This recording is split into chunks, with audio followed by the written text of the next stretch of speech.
Expectation versus ಅನ್ಎಕ್ಸ್ಪೆಕ್ಟೇಷನ್. ನಾವು ಅಂದ್ಕೊಳ್ಳೋದೇ ಒಂದು, ಅದಾಗದೇ ಒಂದು. ಹೆಲೋ, ಎಲ್ಲರಿಗೂ ನಮಸ್ಕಾರ. ತುಂಬ ದಿನ ಆಗಿಬಿಡ್ತು ಮಿನಿ ಬ್ಲಾಗ್ಸ್ನ ಅಪ್ಲೋಡ್ ಮಾಡಿ. Welcome to my mini blog.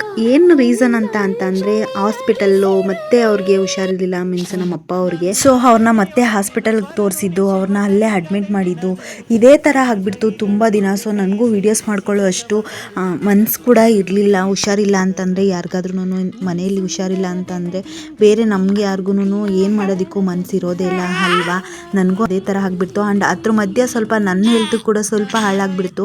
So ನಾನು ಸ್ವಲ್ಪ ರೆಸ್ಟ್ ತೊಗೊಳ್ಬೇಕಾಗಿತ್ತು. ಅದಕ್ಕೆ ನಾನು ಇಷ್ಟು ದಿನ ರೆಸ್ಟ್ ಎಲ್ಲ ತೊಗೊಂಡು ಮತ್ತೆ ಕಮ್ ಬ್ಯಾಕ್ ಮಾಡ್ತಿದ್ದೀನಿ, ವೀಡಿಯೋಸ್ನ ಸ್ಟಾರ್ಟ್ ಮಾಡಬೇಕು ಅಂತ. ಆಮೇಲೆ ತುಂಬ ಜನ ನನಗೆ ಮೆಸೇಜ್ ಮಾಡ್ತಾಯಿದ್ರು ಆ್ಯಂಡ್ ನನ್ನ ಫ್ರೆಂಡ್ಸ್ಗಳೆಲ್ಲ ಕಾಲ್ ಮಾಡಿ ಕೂಡ ಕೇಳ್ತಾಯಿದ್ರು ಏನಕ್ಕೆ ವೀಡಿಯೋಸ್ ಬರ್ತಿಲ್ಲ ಅಂತ ಅಂದ್ಬಿಟ್ಟು.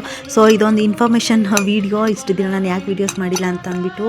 ಆ್ಯಂಡ್ ಅಷ್ಟೇ ಖುಷಿ ಕೂಡ ಆಯಿತು, ನಾನು ವೀಡಿಯೋಸ್ನ ಮಿಸ್ ಮಾಡ್ಕೊತಿದ್ದಾರೆ ಆ್ಯಂಡ್ ವೆಯ್ಟ್ ಮಾಡ್ತಿದ್ದಾರೆ ಅಂತ. ಎಕ್ಸ್ಪೆಕ್ಟೇಷನ್ ವರ್ಸಸ್ ಅನ್ಎಕ್ಸ್ಪೆಕ್ಟೇಷನ್ ಅಂತ ಹೇಳ್ತಾರಲ್ಲ, ಹಾಗೆ ಆಗ್ಬಿಡ್ತು. ನಾವು ಅಂದ್ಕೊಂಡಿದ್ದೆ ಒಂದು, ಅದಾಗಿದೆ ಒಂದು. ಸೊ ಅದಕ್ಕೆ ಇಷ್ಟು ದಿನ ವೀಡಿಯೋಸ್ನ ಮಾಡೋಕ್ಕಾಗಿರಲಿಲ್ಲ.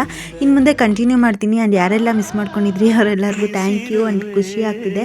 ಓಕೆ, ವೀಡಿಯೋಸ್ನ ಮತ್ತೆ ಸ್ಟಾರ್ಟ್ ಮಾಡ್ತೀನಿ. ಸಪೋರ್ಟ್ ಮಾಡಿ ಆ್ಯಂಡ್ ಲೈಕ್ ಮಾಡಿ, ಹಾಗೆ ಫಾಲೋ ಮಾಡಿ. Thank you all.